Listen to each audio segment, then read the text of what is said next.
Maayong gabi mga kabayot. For today's vlog, nagsabot mi sa akong friend from Talisayan and Balingwan nga manuroy mi kuan Salay Misamis Oriental kay opening man daw kuno nila daw kanang pasigahan. So nagulat gid mi diri sa bus terminal sa Balingwan kay man mo sakyan kay kapoy kayo og motor medyo distansya pud siya daw layo-layo. Then while nagahulat mi naabdan pa mig mga kuan 30 minutos ay kami nakasakay og bus kay daghang kay pasahero pud from Camiguin kay last trip manggod to siya. And then nag-abot kami diri pagsakay namo nag-abot kami diri sa Salay wagid mi kaapa sa ilang pasigahan kay nadugay ang among gisakyan kay sige pa hunong-hunong.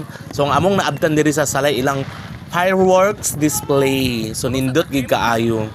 Grabe dugay kinahuman ang ilang fireworks display. Murag 1 minute gid siya. Aya na human ang fireworks display nila. Turot ang pundo sa LGU. Charot. O diba?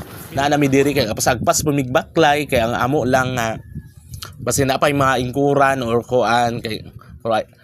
Wala nami ga-expect nga makaingkod mi kay sure mi nga puno gid kaayo. Pero in fairness grabe kadagan og tao daw diri giheld ang ilang kuan mo ni silang ilang venue diri ug mo ni ilang arko. Wa nami nagsulod di silang arko kay tan-aw na mo nga tinuklora na kay gawas sulod ang mga tao.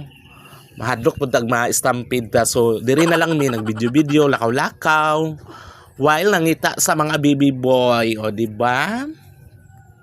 Ang daghan nino na ako nakita na hinoy taga Talisayan, taga Kinugitan nga mga kailan nako. So daghang ideya nang gidayo ani nga lain-lain lugar. Pero in fairness grabe katsada ang ilang mga decoration.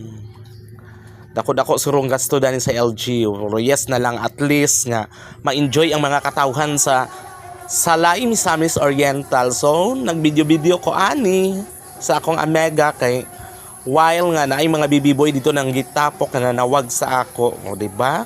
Char ako ani nga video kay aron pud tawagon ni baby boy kay basin dai makadasmagtas lagay, charot lang. Perting ninduta sa ilang Christmas tree, do kana sila ko ano nga 2025 na sila arko. Pero naa pa mi diri wala pa mi kasulo dito sa Pika sa Luyo or dito ba sa kilid katong Baywalk gid nila murag kani Plaza Paninila. Grabe, nami kaapas na sa sila mga kanang production number na